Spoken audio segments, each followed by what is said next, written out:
ইমাম বুখারী রাহমাতুল্লাহ আলাইহি বুখারী শরীফের মধ্যে বিভিন্ন ধরনের হাদিস এনেছেন। উনি সহিহ হাদিস যেভাবে পেয়েছেন সেভাবে তিনি নিয়ে এসেছেন। কোরআন শরীফে যেমন বিপরীতমুখী আয়াত আছে, ফাকতুলুল মুশরিকিনা হাইসু ওয়াজাদতুমুহুম, ফাকতুলুল মুশরিকিনা হাইসু ওয়াজাদতুমুহুম। এক আয়াতে বলা হয়েছে মুশরিকদেরকে যেখানে পাও সেখানে মারো। আবার আরেক আয়াতে বলা হয়েছে লাকুম দীনুকুম ওয়ালিয়া দিন, তাদের ধর্ম তাদের জন্য, তোমাদের ধর্ম তোমাদের জন্য। এখন দুইটা আয়াত তো বিপরীত। একটা হচ্ছে কাফেরদেরকে পেলেই মেরে ফেলো, আর একটাকে বলা হচ্ছে তাদের ধর্ম তাদের জন্য, তোমাদের ধর্ম তোমার জন্য। তো আমাকে বুঝতে হবে কোন আয়াত কখন কি জন্য নাজিল হয়েছে। এটার নাম হলো আসবাবুন নুজুল। মাদ্রাসার মধ্যে, বিশ্ববিদ্যালয়ের মধ্যে ইসলামিক স্টাডিজ ডিপার্টমেন্টে একটা কিতাব আছে, সেই কিতাবের মধ্যে উলুমুল কোরআন, উলুমুল কোরআনের মধ্যে এটা একটা গুরুত্বপূর্ণ সাবজেক্ট, আসবাবুন নুজুল। আমরা অনেকেই জানি শানে নজুল, শানে নজুল বুঝতে হবে। শানে নজুল না বুঝলে কিন্তু কোরআন শরীফ পরে অনেকে বিভ্রান্ত হয়ে যাবে। যেমন ইন্নামা আনা বাশারুম মিসলুকুম, এই আয়াত পরে অনেকে বেঈমান হয়ে গেছে। দলিল দিচ্ছে নবী তো আমাদের মতো মানুষ। বলে কিরকম, কেমনে? বলে কোরআন শরীফে আছে কি, ইন্নামা আনা বাশারুম মিসলুকুম, আমি তোমাদের মতো মানুষ। এটা কেন নাজিল হয়েছে, এটার শানে নজুল যদি না জানি তাহলে তো বিভ্রান্ত হয়ে যাবে, নিজেও বিভ্রান্ত হবে, মানুষকে বিভ্রান্ত করবে। এটার শানে নজুল জানতে হবে। এটা কাফেরদের শানে নাজিল হয়েছিল। কাফেররা মনে করত যে রসুল এটা তো কিরকম হবে, এটা তো কোনো মানুষ হতে পারে না, এটা হবে আল্লাহ, এটা হবে অদৃশ্য একটা জগতের মানুষ।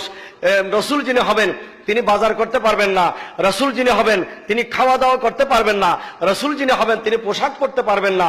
মা লিহাজার রসুল ইয়াকুলুত তাআম ওয়া ইয়ামশি ফিল আসওয়াক, ইনি কেমন রসুল যিনি চলাফেরা করেন, যিনি বাজারে চলাফেরা করেন, যিনি আমাদের মতো খাওয়া দাওয়া করেন, উনি বিয়ে শাদী করেন। এটা ছিল আপত্তিটা ছিল কাদের? কাফেরদের। আল্লাহ বলেন রসুল আপনি তাদেরকে বুঝিয়ে দিন যে আমি তোমাদের মতো মানুষ, আমি তোমাদের ভিতর থেকে এসেছি, আমি তোমাদের জন্য এসেছি, তোমাদেরকে হেদায়েত করার জন্য এসেছি। জোরে বলেন সুবহানাল্লাহ। এটা কাফেরদেরকে বোঝানোর জন্য, কাফেরদের প্রশ্নের জবাব দেওয়ার জন্য আমার নবীকে আল্লাহ নির্দেশ দিয়েছেন। এখন মুসলমান নামদারিরা সে আয়াতকে নিজেদের জন্য বানিয়ে নিচ্ছে, নবী আমাদের মতো। আল্লাহ বলেছেন ওই কাফেরদেরকে বাহ্যিক আকৃতিতে, বাহ্যিক চলাফেরায়, বাহ্যিক সুরতে আমি তোমাদের মতো, বাস্তবিক হাকিকত কিন্তু আমি তোমাদের মতো না।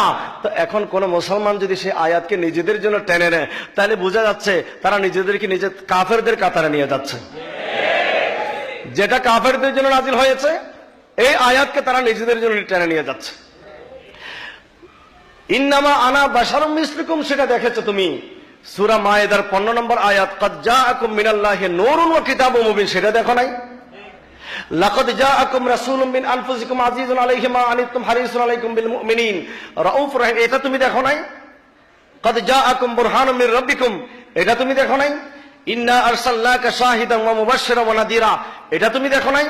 ওয়াল্লামাকা মা লাম তাকুন তা'লামু ওয়া কানা ফাদলুল্লাহি আলাইকা আযীমা, এটা দেখো নাই? লা তারফাউ আসওয়াতাকুম ফাওকা সাওতিন নবী ওয়া লা তাজহারু লাহু, এটা তুমি দেখো নাই? ইয়া আইয়ুহাল্লাযীনা আমানু লা তুকদ্দিমু বাইনা ইয়াদাইল্লাহি ওয়া রাসূলিহি ওয়াত্তাকুল্লাহ, এটা তুমি দেখো নাই?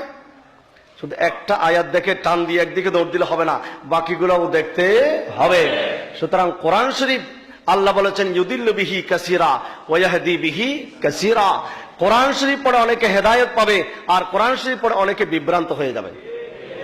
আজকে বিভ্রান্ত হচ্ছে কি হচ্ছে না? ওয়াস্তাগফিরুহুর তাফসীর করে নিজেও বিভ্রান্ত হয়ে গেল মওদুদি এবং তার অনুসারীদেরকে বিভ্রান্ত করে ফেললো। বলে ওয়াস্তাগফিরু, আল্লাহ কেন ক্ষমা চাইতে বললেন? তাফহিমুল কোরআনটা খুলে দেখুন, মওদুদি সাহেবের শেষ খণ্ড, সেখানে লেখা আছে আল্লাহ রসুলকে আল্লাহ কেন ক্ষমা চাইতে বললেন। বলে এই জন্য ক্ষমা চাইতে বলেছেন, নবী নবুয়তি দায়িত্ব পালন করতে গিয়ে অনেক ভুল ত্রুটি করেছেন, সেই সমস্ত ভুল ত্রুটির কারণে আল্লাহ তাকে ক্ষমা চাইতে বলেছেন। তাহলে এই ধরনের কোরআন যারা পড়বে, কারা পড়াবে, যারা লিখবে, যারা অনুসরণ করবে, তাদের ঈমান থাকবে। আমাদের নবীর জীবনে এমন কি ভুল আছে একটা দেখাতে পারবে কেউ? শুধু কোরআন পড়লে হবে না, কোরআন পড়ে অনেকে বিভ্রান্ত হয়ে যাচ্ছে। অত্যন্ত সতর্কতার সাথে কোরআন পড়তে হবে। কোরআনে কারীমের সূরা হলো আবাসা ওয়া তাওয়াল্লা, আছে না?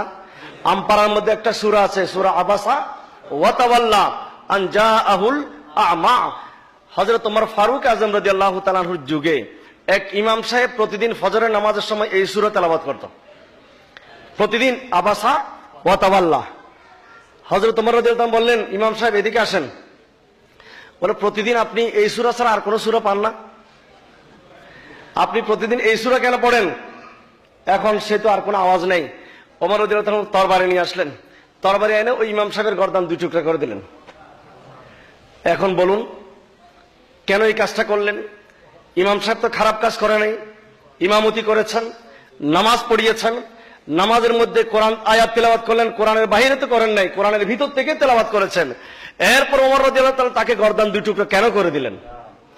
দেখা গেল সেই আসলে বাহ্যিকভাবে ইমাম, বাহ্যিকভাবে মৌলানা, বাহ্যিকভাবে মাথায় পাগড়ি, বাহ্যিক মুখে দাঁড়িয়ে আছে, ভিতরে সে মুনাফিক। কারণ কোরআন কারীমের মধ্যে অনেক সূরা আছে নবীর শানে, আমার রাসূল পাকের শানে, সেই সমস্ত আয়াত সে দেখলো না, সেই সমস্ত সূরা দেখলো না। শেষ পর্যন্ত সেই আবাসা ওয়া তাওয়াল্লা কেন খুঁজে নিল? এটাতে সে বাহ্যিকভাবে দেখাতে চাচ্ছে এই আয়াতটা, এই সূরাটা নবীজির বিরুদ্ধে। জোরে বলো নাউযুবিল্লাহ। কোরআনে কারীমের কোন সূরা কি আমার রাসূলের বিরুদ্ধে আছে?